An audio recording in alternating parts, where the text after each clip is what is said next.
स्वागत आप सभी का आपके अपने चैनल यूलर्न क्लासेस में।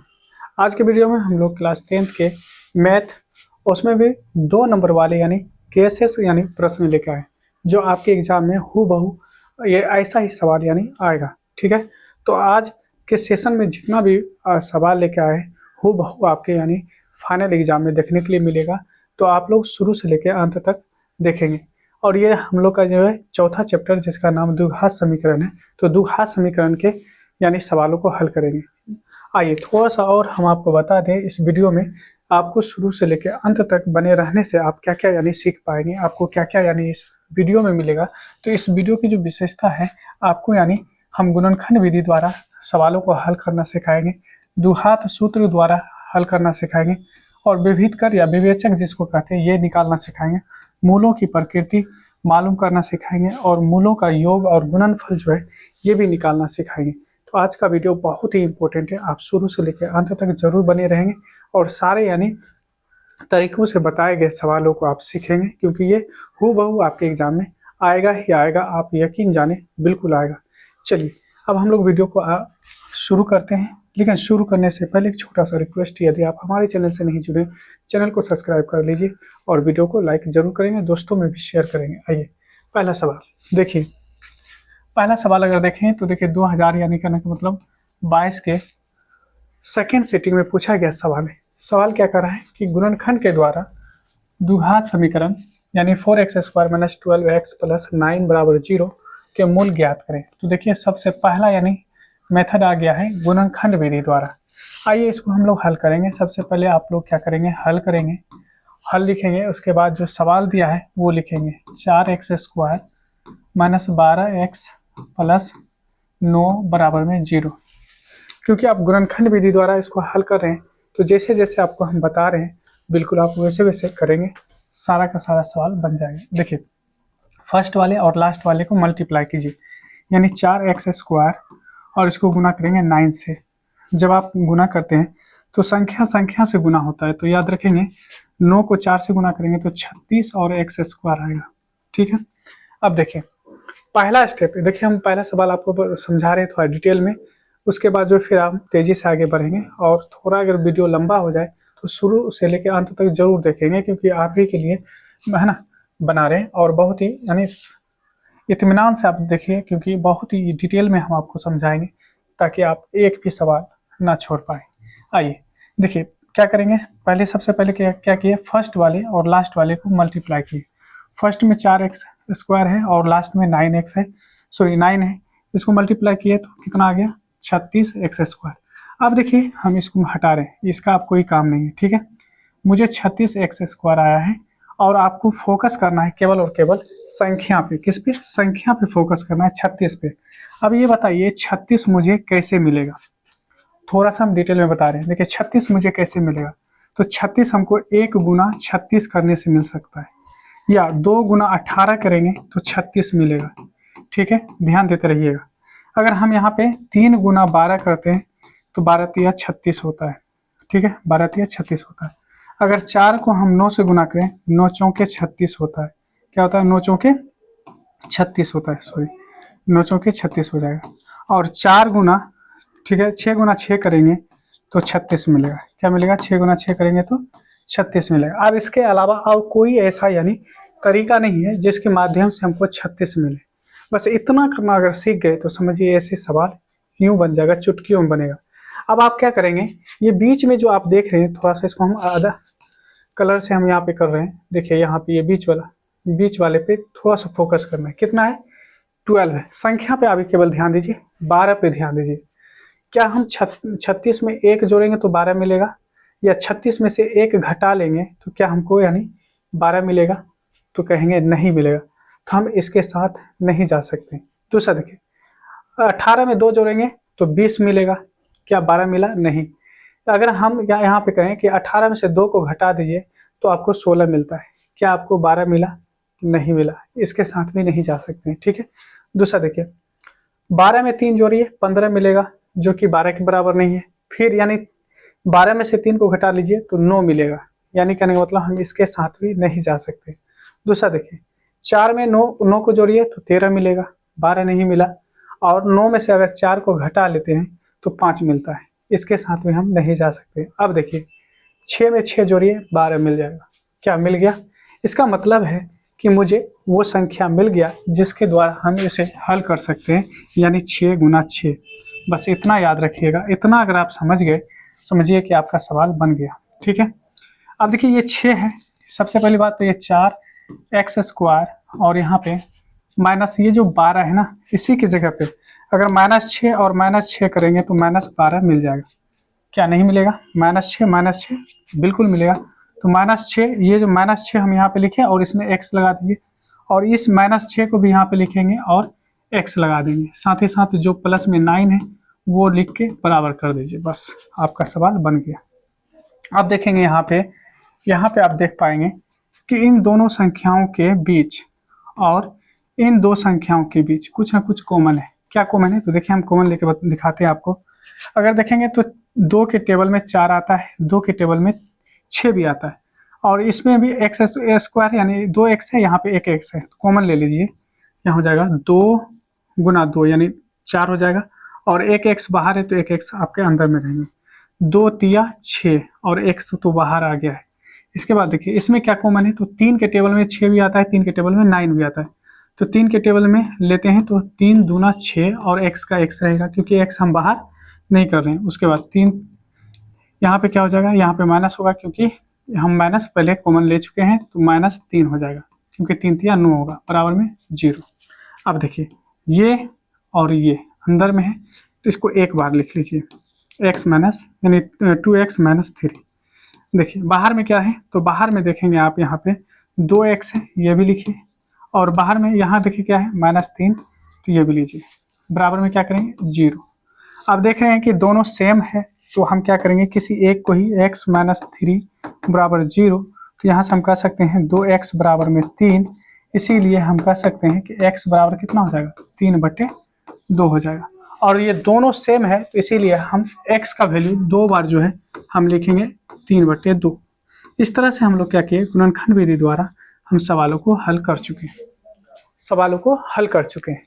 देखिए ये बहुत ही साधारण तरीके से बताए। अब अगला सवाल जो हम इस पे बनाएंगे, बस तुरंत बनाएंगे, आप देखेंगे कि तुरंत आपका सवाल बन जाएगा। देखने के साथ सवाल बनेगा। आइए सवाल देखिए। ये देखिए ये भी 2019 में पूछा गया सवाल है। कहता द्विघात समीकरण, ठीक है, क्या हम गुणनखंड विधि द्वारा एक ही लिए थे क्या? सवाल नंबर 2, 1, 2, हाँ चलिए कोई बात नहीं।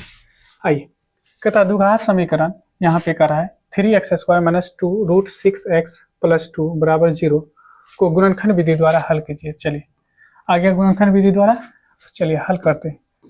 हल लिखेंगे। हल लिखने के बाद जो है जो दिया गया है उसको लिखेंगे 3x² - 2 √6x और प्लस में 2 बराबर में 0। हम आपको क्या बोले थे? फर्स्ट वाले लास्ट वाले को गुना कीजिए। 3 दूना कितना हो जाएगा? 6। ठीक है, 3 दूना 6 हो जाएगा। और बीच में अगर आप देखेंगे तो 2 रूट कितना दिया है? 2 रूट यानी 6 दिया है। कितना दिया है? 2 रूट 6 दिया है। समझ रहे हैं? चलिए देखिए आप क्या करेंगे, हम लोग यहाँ पे समझने का प्रयास करना है कि हमको फर्स्ट वाले लास्ट वाले को गुना किए तो 6x² आ गया। हमको बीच वाला यानी पुराना है जो कि माइनस है ना, क्या दिया है? 2 है ना, √6x दिया है। तो आप हम जानते हैं कि √6 गुना √6 करेंगे तो कितना मिलेगा? मुझे 6 मिल जाएगा? नहीं मिल जाएगा। अब देखिए ये भी एक है, ये भी एक है, अगर दोनों में माइनस लगा दें, -√6 माइनस फिर √6 लगा दें, तो क्या दोनों को जोड़ेंगे तो नहीं हो जाएगा? -2 √6 बिल्कुल हो जाएगा। तो यहाँ पे हम लोग क्या करेंगे? यहाँ पे हम लोग क्या करेंगे? बस सवाल को यहाँ पे लिखेंगे 3x², यहाँ पे कहेंगे -√6x -√6x, ठीक है, और यहाँ पे प्लस में 2 बराबर में 0, ठीक है, क्योंकि यहाँ देखिए -√6 यानी एक यहाँ पे एक यहाँ पे, तो दोनों मिलकर 2 हो जाएगा। ठीक है, आइए दोनों के बीच देखिए क्या कॉमन है। क्या कॉमन है? यहाँ पे अगर देखें तो x इसमें भी है, x इसमें भी है, और कुछ कॉमन है। चलिए x ही ले लेते हैं फिलहाल के लिए। x अगर कॉमन ले लेते हैं तो बच जाएगा 3x, और यहाँ पे बच जाएगा -√6। यहाँ पे हम क्या ले सकते हैं? यहाँ पे कुछ मिल रहा है? नहीं। थोड़ा सा ये हम थोड़ा सा समझाने का प्रयास करेंगे। क्या यहाँ पे ये जो आप देख रहे हैं √6, क्या इसको हम ऐसे लिख सकते हैं 2 गुना 3?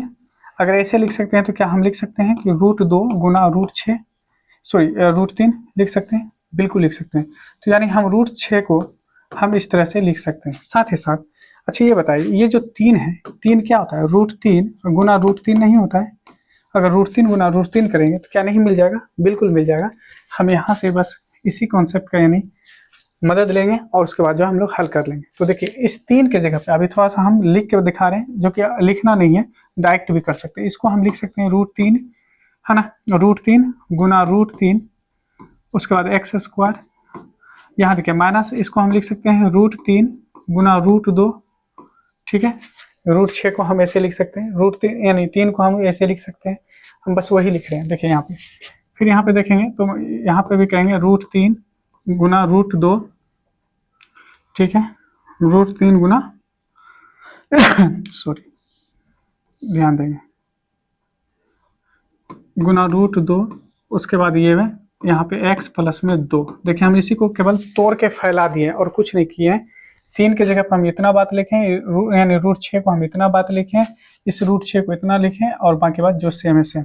अब देखिए इन दोनों के बीच अब आपको कुछ ना कुछ कॉमन मिलता हुआ नजर आ रहा होगा। √3 इसमें भी है, √3 इसमें भी है, ठीक है। और इसका x हम नहीं लिखे थे, लिख लीजिए। अब देखिए तो √3 दोनों में है तो √3 निकाल लीजिए, x इसमें भी है, x इसमें भी निकाल लीजिए। अब रह क्या गया इसके अंदर? एक रूट रह गया और 2x में से एक x निकला है तो एक x रह गया। और यहाँ पे देखिए √3 बाहर आ गया है तो केवल बचेगा यहाँ पे √2, x भी बाहर आ गया है तो यहाँ पे बस इतना ही रहेगा। इसमें देखिए क्या आपको यानी मिलेगा। ये 2 जो है, इस 2 को भी हम लोग लिखने का प्रयास करेंगे। 2 को हम लोग √2 गुना √2 लिख सकते हैं, ठीक है। √2 गुना √2 बराबर 2 होता है। तो हम इसको यहाँ पे लिख कर दिखाते हैं, √2 गुना √2 बराबर में 0। अब आइए इन दोनों के बीच क्या कॉमन है? इन दोनों के बीच अगर देखें क्या कॉमन है तो √2 कॉमन है, माइनस रूट यानी 2 बाहर निकालेंगे तो बच जाएगा √3x, और यहाँ पे क्या होगा एक, यानी माइनस हम पहले कॉमन ले लिए तो माइनस रहेगा, और 2 रूट में से एक रूट बाहर आ गया √2, अंदर में एक √2 रहेगा बराबर में 0। अब देखिए अंदर में, देखिए अंदर में क्या है, दोनों सेम है। इसको एक बार लिखेंगे √3x माइनस √2। बाहर में क्या है तो बाहर में भी है √3x माइनस √2 है बराबर में 0 हो जाएगा। आप यहाँ पे देख पा रहे होंगे कि दोनों सेम है। जब दोनों सेम है तो इसको एक बार हम लोग लेंगे, क्या करेंगे, एक बार हम लोग ले लेते हैं। ध्यान दीजिए यहाँ पे हम इसको इस साइड में कर रहे हैं तो यहाँ पे देखिए क्या हो जाएगा, √3x माइनस √2 बराबर में 0। तो यहाँ से हो जाएगा √3x बराबर में 2, इधर जाएगा √2, माइनस में इधर जाएगा तो प्लस हो जाएगा, और ये गुना में इधर जाएगा तो क्या बन जाएगा, भाग बन जाएगा। तो x का वैल्यू आ गया आपका कितना, तो √2 बटे √3। और इसी को हम लोग क्या करेंगे 2 बार लिख लेंगे, क्योंकि ये दोनों सेम है। दोनों अगर सेम है तो हम क्या करेंगे, इसी चीज़ को 2 बार लिख लेंगे। तो x का वैल्यू हो जाएगा √2 बटे √3, √2 बटे √3। तो इस तरह से हम लोग गुणनखंड विधि द्वारा चीज़ों को हल करना सीख चुके हैं। आइए हम लोग अब दूसरे मेथड से दूसरे सवाल को देखते हैं। देखिए एक सवाल ये है, ये भी आपका पूछा गया, 2022 में पूछा गया सवाल है। कहता है हल करें √13 माइनस x² बराबर में दिया है आपको x प्लस 5। आइए हल करते हैं। जब इसको हल करेंगे तो हम लोग क्या करेंगे, देखिए यहाँ पे हम लोग क्या करेंगे, स्क्वायर कर दीजिए, दोनों तरफ वर्ग कर दीजिए, या फिर रूट को अगर हम बराबर को साइड भेजेंगे तो स्क्वायर हो जाएगा। तो वर्ग करने पर दोनों तरफ क्या करते हैं, वर्ग करने पर दोनों तरफ कर देते हैं, दोनों तरफ वर्ग करने पर। तो जैसे वर्ग करेंगे तो यहाँ पे जो आप देख रहे हैं इसका भी वर्ग करेंगे, ठीक है, इसका भी यानी हम लोग वर्ग कर देंगे, और साथ ही साथ जो है x प्लस 5 का भी क्या करेंगे, वर्ग कर देंगे। तो वर्ग से रूट कट जाएगा, बच जाएगा कितना, 13 माइनस x², ठीक है, बराबर में इसका अगर हम करें तो क्या हो जाएगा, x² यानी a प्लस बी की होल स्क्वायर, तो a² plus 2a b plus b square. ठीक है, अब देखिए 13 माइनस एक्स स्क्वायर बराबर में एक्स स्क्वायर और 5 दूना 10, एक्स और 5 गुना 5 25 होता है। ठीक है, सभी को इधर ले आइए या इसी को उस साइड लेके चले जाइए।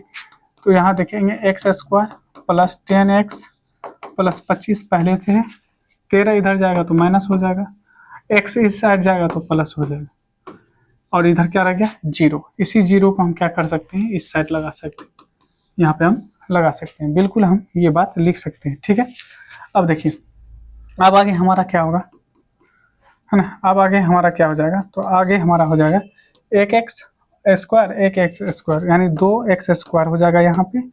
उसके बाद देखिए यहाँ हो गया आपको कितना, तो ये हो गया आपको 10x, और ये कितना 25 में से 13 को घटा दीजिए तो कितना हो जाएगा 12 हो जाएगा, कितना हो जाएगा 12 हो जाएगा बराबर 0। ठीक है, अब मेरे पास समीकरण आ चुका है। आइए इस समीकरण को अब हम लोग क्या करते हैं, हल करते हैं। ठीक है, क्या आपको दिख रहा है यहाँ, बिल्कुल बिल्कुल दिख रहा है। चलिए आइए अब इसको हम लोग क्या करते हैं, हल कर लेते हैं। ठीक है, देखिए 2x स्क्वायर प्लस में 10x और फिर प्लस में 12 बराबर में 0। हम क्या बोले थे, फर्स्ट वाले को लास्ट वाले को गुना कीजिए, 24 हो जाएगा, नहीं हो जाएगा 24। अब 24 हमको कैसे मिलेगा, तो 6 चौके 24, 6 गुना 4 कीजिएगा तो 24 हो जाएगा, 6 चौके 24, और 6 और 4 को जोड़िएगा तो 10 में मिल जाएगा, नहीं मिल जाएगा। अब यहाँ पर रखेंगे 2x स्क्वायर और 6x और प्लस 4x, देखिए 6 4 10 भी हो गया, 6 को 4 से गुना करेंगे तो 24 भी हो जाएगा, प्लस में 12 बराबर में 0। ठीक है, अब देखिए इस दोनों के अंदर क्या कॉमन है, इन दोनों के अंदर क्या कॉमन है, तो 2 भी कॉमन होगा और x भी कॉमन होगा, 2x कॉमन है तो x इसमें रह जाएगा, 2 तिया 6 रह जाएगा, x बाहर आ गया, इसमें 4 कॉमन है तो 4 बाहर निकाल लीजिए तो x रह जाएगा और 4 तिया 12 बराबर में 0।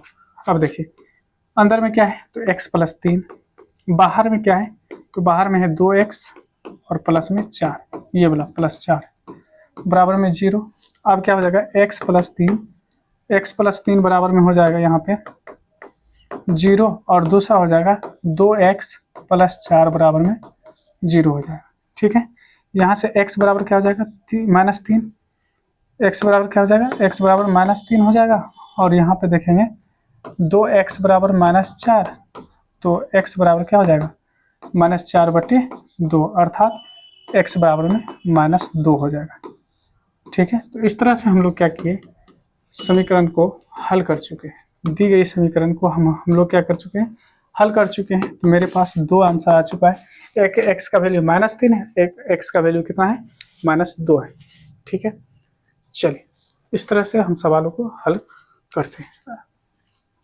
अगला सवाल देखिए, सवाल कर रहा है कि गुणनखंड के द्वारा द्विघात समीकरण जो है इसको हल करना है। ठीक है, गुणनखंड के द्वारा। अब ये सवाल हम आपके लिए छोड़ रहे हैं, है ना, क्योंकि वीडियो थोड़ा लंबा हो जाएगा, ये आप लोग खुद से यानी बनाइएगा। आइए अगला सवाल है द्विघात सूत्र का प्रयोग करके। देखिए यहाँ पे द्विघात सूत्र का प्रयोग करके कह रहा है, यानी हम लोग अब हल करना शुरू करेंगे। यानी एक्स स्क्वायर क्या दिया है, एक्स स्क्वायर प्लस 12x और प्लस 3 बराबर में 0। याद रखिएगा कि हम लोग किस विधि द्वारा हल कर रहे हैं, यहाँ पे द्विघात सूत्र के द्वारा। तो यहाँ सबसे पहले a का मान देखेंगे, a का मान क्या है, कुछ नहीं है यहाँ पे, तो 1 है। b का मान कितना है, तो b का मान जो है दिया है 12, और c का मान कितना दिया है, तो दिया है 3। एक d होता है, d निकालेंगे, है ना, d होता है b square minus 4ac। b का वैल्यू कितना है, तो 12 का स्क्वायर माइनस 4 गुना a का वैल्यू 1, c का वैल्यू 3, 12 गुना 12 करेंगे तो 144 होता है, और 4 तिया 12, इसको आप घटा दीजिए, कितना आ जाएगा 4, यानी 4 में से 2 घटेगा तो 2 हो जाएगा, 4 में से 1 घटेगा 3 हो जाएगा, और यहाँ पे हो जाएगा 132। कितना हो जाएगा 132, किसका वैल्यू निकला, डी का। अब द्विघात सूत्र जो है, द्विघात सूत्र वो क्या होता है, द्विघात सूत्र ये हो जाएगा आपको x बराबर में -b plus minus root under d बटे 2a। ठीक है, आइए अब इसका हम लोग प्रयोग करेंगे। x का x रहेगा बराबर में माइनस b, b का वैल्यू कितना है, तो b का वैल्यू है 12 लगा देंगे, प्लस माइनस, यहाँ पे प्लस माइनस है वो लगाइए। डी का वैल्यू कितना आया है, डी का वैल्यू आया 132, कितना आया 132 आया, 132 बटे में 2 इंटू ए का मान कितना है 1, ए का मान कितना है 1 है। ठीक है, आइए अब देखिए क्या हो जाएगा, -12 का 12 और यहाँ पे 132 है, क्या है 132, 132 जो आप देख रहे हैं इसको हम तोड़ सकते हैं, 132 को हम तोड़ सकते हैं, 2 से लगाएंगे 6 दूना 12, 6 दूना 12, 2 से लगाइए तो है ना 33 दूना 66, ठीक है, 3 से लगाएंगे तो 11 33 हो जाएगा। अर्थात कहने का मतलब क्या है, यहाँ पे अगर हम देखें 11 33 एक ही बात है, यहाँ पे अगर देखें तो 2 क्या हो रहा है पेयर में आ रहा है, यहाँ पे हम इसको लिख सकते हैं ऐसे 2 गुना 2 और 3 गुना 11, 3 गुना 11, ठीक है, और 2 हो जाएगा नीचे में।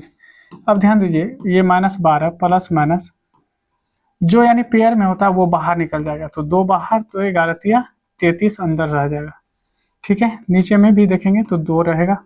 अब देखिए ऊपर में हम क्या करते हैं 2 कॉमन ले लेते हैं, जैसे 2 कॉमन लेंगे, 2 जैसे कॉमन लेंगे तो अंदर में बच जाएगा -6 प्लस माइनस √33 और बटे में यहाँ पे 2, इस 2 से इस 2 को काट सकते हैं आप, यहाँ पे क्या रह गया -6 प्लस माइनस √33, कितना हो जाएगा √33।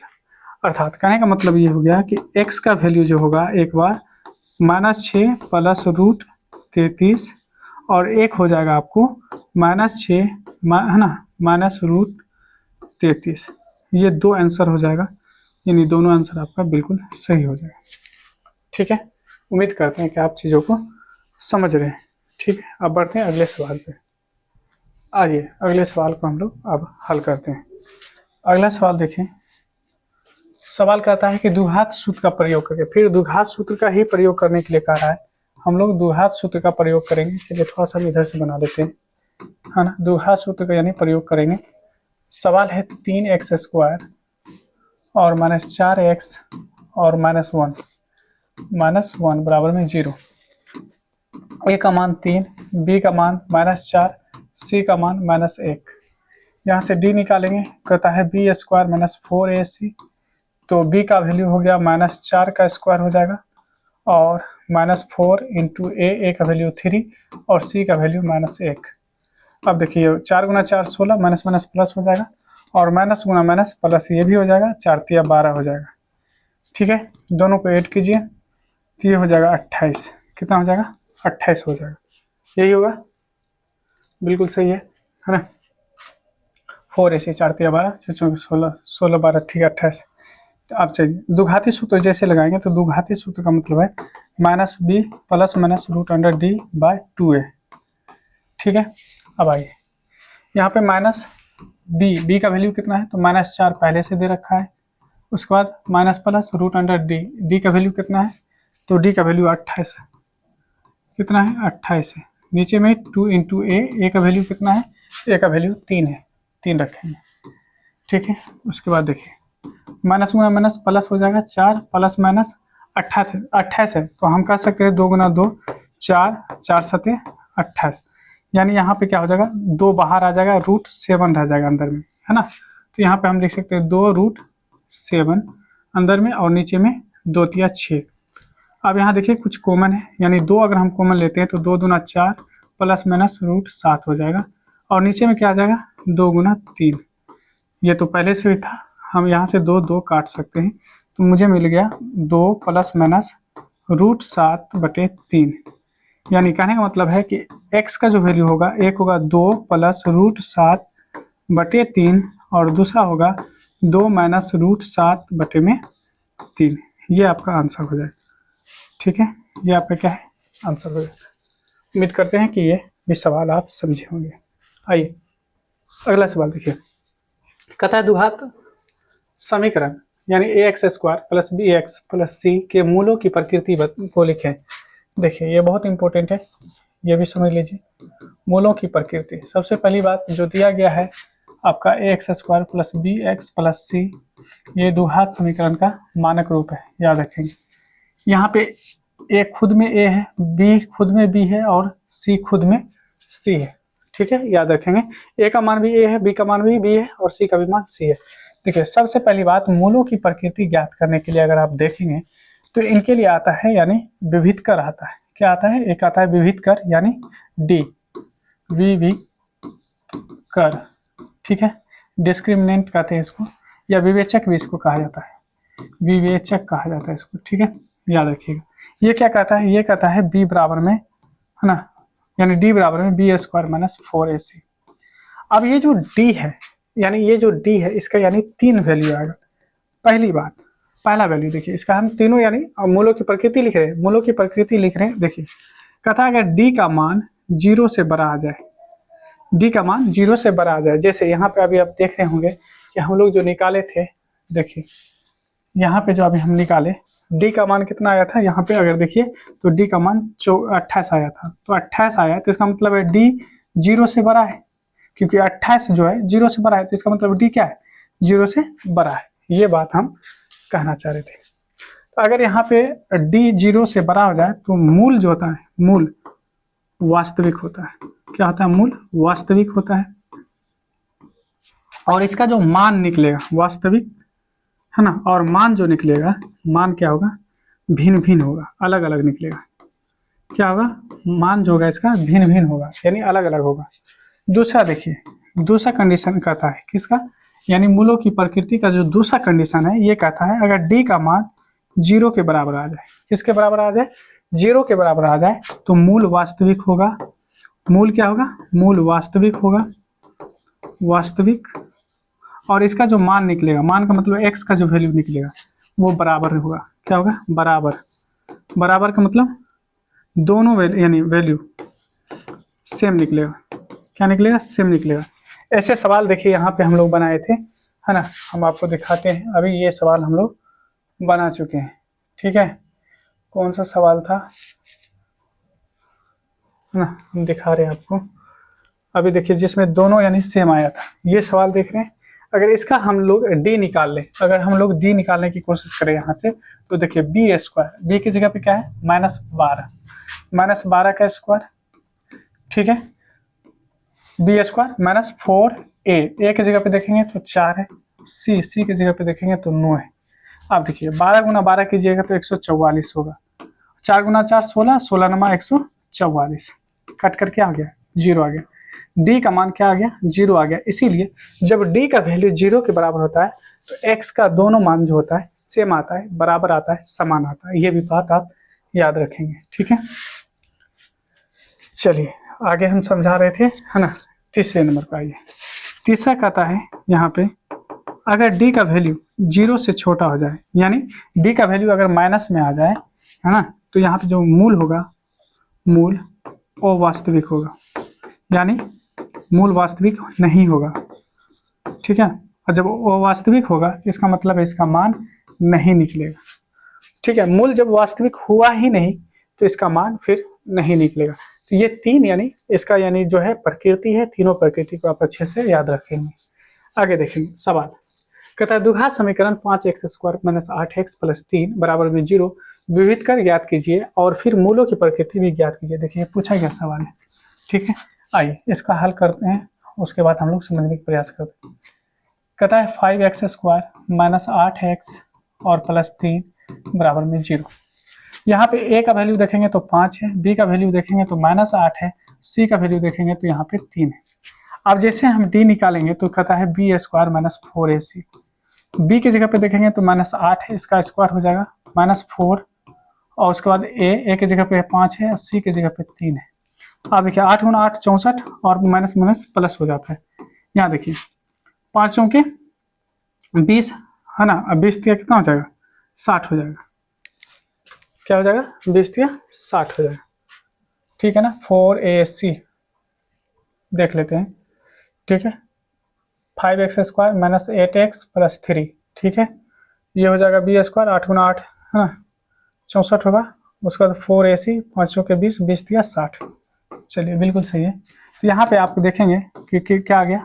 डी आ गया आपका 4। अब 4 आ गया तो इसका मतलब डी क्या है? 0 से बड़ा है। जब 0 से बड़ा होगा तो मूल क्या होगा?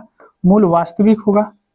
मूल वास्तविक होगा, और मूल जब वास्तविक होगा तो फिर इसका जो मान निकलेगा यानी x का जो वैल्यू होगा वो क्या होगा, बराबर होगा, बराबर होगा, ठीक है, सॉरी भिन्न भिन्न होगा, क्या होगा, भिन्न भिन्न होगा, मान क्या होगा, भिन्न भिन्न होगा, यानी अलग अलग निकलेगा, x का दोनों वैल्यू क्या होगा, अलग अलग निकलेगा, ठीक है। आइए निकाल के भी हम दिखाते हैं, यहाँ पे ही हम लोग बना लेते हैं जगह और उसके बाद हम लोग हल करने की प्रयास कर रहे हैं। देखिए अभी हम बताए थे x बराबर क्या होता है, -b plus minus root under d/2a, ठीक है। आइए इसी पे रखते हैं, -b की जगह पे देखेंगे तो b की जगह पे -8 है तो -8 रखेंगे, minus plus root under d का वैल्यू कितना आया है, तो d का वैल्यू आया 4, तो 4 रखेंगे, और नीचे में 2 इंटू a का वैल्यू कितना था, a का वैल्यू देखेंगे तो यहाँ पे 5 है तो 5 रख दीजिए, तो यहाँ पर हो जाएगा minus minus plus 8 plus minus, और ये हो जाएगा 2 दूना 4 का, और नीचे में 10। अब यहाँ पे आप देख पाएंगे कि क्या हो जाएगा, एक बार 8 प्लस 2 बटे में 10, और एक बार हो जाएगा 8 माइनस 2 बटे में 10, अर्थात कहने का मतलब एक बार x का वैल्यू 1 हो जाएगा, 10 में 10 से भाग दीजिए 1 हो जाएगा, और ये हो जाएगा कितना 6, यानी 8 में से 2 चला जाएगा तो 6 बटे 5 यानी 10, यानी कहने का मतलब 3 बटे 5 हो जाएगा। तो इस तरह से देख रहे हैं x का वैल्यू हम लोग निकाल चुके हैं जो कि अलग अलग आ चुका है। ये था यानी मूलों की प्रकृति ज्ञात करना, विविधकर ज्ञात करना, उसके बाद हल करना, ठीक है। आइए एक और सवाल है, इस सवाल को भी बनाएंगे, है ना, यानी कहने का मतलब आखिरी सवाल है, द्विघात समीकरण, फिर वही बात है, विविधकर ज्ञात करना है, फिर मूलों की प्रकृति मालूम करना है। आइए इसको भी हल कर लेते हैं। दिया है 4x² माइनस 5x प्लस 3 बराबर में 0। अब देखिए यहाँ पे a का वैल्यू कितना है 4, b का वैल्यू कितना है -5, c का वैल्यू कितना है 3, d क्या हो जाएगा b² माइनस 4ac, b का वैल्यू कितना है, b का वैल्यू -5, इसका स्क्वायर -4 इंटू a का वैल्यू कितना है 4, और c का वैल्यू कितना है 3। अब देखिए 5 गुना 5 करेंगे तो 25 हो जाएगा, और 4 गुना 4 16, 16 और 16 तिया 48 हो जाएगा, कितना हो जाएगा 16 तिया 48 हो जाएगा, ठीक है। अब यहाँ पे देखेंगे 25 में से 48 से जैसे आप घटाते हैं तो आएगा माइनस में कितना, माइनस में आ जाएगा आपको ठीक लिखे है ना 23, माइनस का कितना आ जाएगा 23, 5 में से 8 में से 5 गए 3, 2 में से 2, ठीक है, माइनस कितना आ गया 23 आ गया। अब बताइए डी का मान क्या हो गया, 0 से छोटा हो गया, क्योंकि माइनस में आ गया तो डी का वैल्यू क्या हो गया, ये डी का वैल्यू 0 से छोटा हो गया। अब 0 से छोटा हो गया तो क्या हो जाएगा, मूल जो होगा वो वास्तविक हो जाएगा, और जब वो वास्तविक हो जाएगा तो इसका मान निकलेगा, बिल्कुल नहीं निकलेगा, वो वास्तविक है, इसका मतलब इसका मान नहीं निकाल सकते आप, क्योंकि मूल वास्तविक हुआ ही नहीं।